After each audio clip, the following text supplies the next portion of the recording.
Bonjour à toutes et tous, voici notre nouvelle vidéo concernant ce problème bien connu des propriétaires de chats.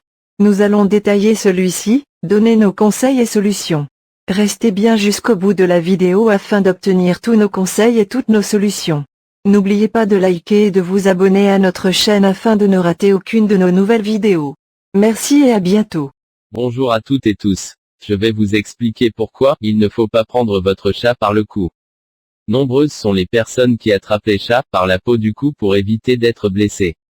Malheureusement, cette technique est très traumatisante pour l'animal.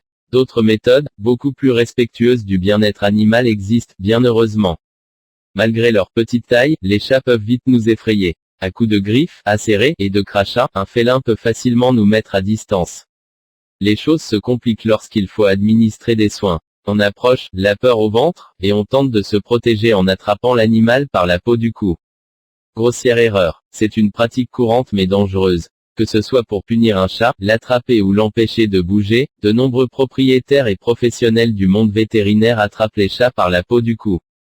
Cette technique qui vise à préserver nos mains, et autres membres, d'une quelconque attaque de chat, est loin d'être un geste anodin pour l'animal. Ce que l'on ignore, c'est que cette méthode provoque un très grand stress, voire un état de panique chez le chat, mais comme tout bon félin qu'il est, le chat ne le montre pas. La conséquence est qu'au fil du temps votre chat risque de devenir agressif. Il ne va pas oublier de sitôt cette prise de catch par le cou, et va vous identifier comme une personne dangereuse.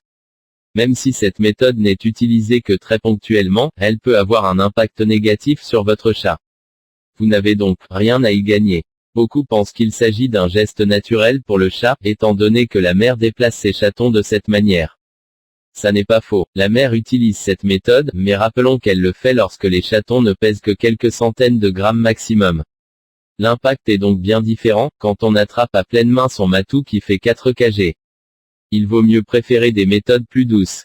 Une scientifique américaine a développé des méthodes positives, afin de manipuler les animaux lors d'une consultation vétérinaire. On parle de méthodes pet-friendly, c'est-à-dire, des méthodes respectueuses du bien-être animal. On trouve d'ailleurs des établissements possédant le label cat-friendly, ou même dog-friendly. Ces cliniques ont recours à des méthodes douces, et respectueuses de l'animal, lors de sa prise en charge par le personnel soignant. Par exemple, pour manipuler un chat, les vétérinaires enroulent l'animal dans une serviette. Le chat se sent alors, contenu et à l'abri, du moins, d'un point de vue de chat. Les soins peuvent donc être prodigués avec beaucoup plus de douceur. Ces techniques pet-friendly permettent de diminuer de manière significative le stress de l'animal lors des consultations. Vous pouvez bien évidemment utiliser ces méthodes chez vous au quotidien.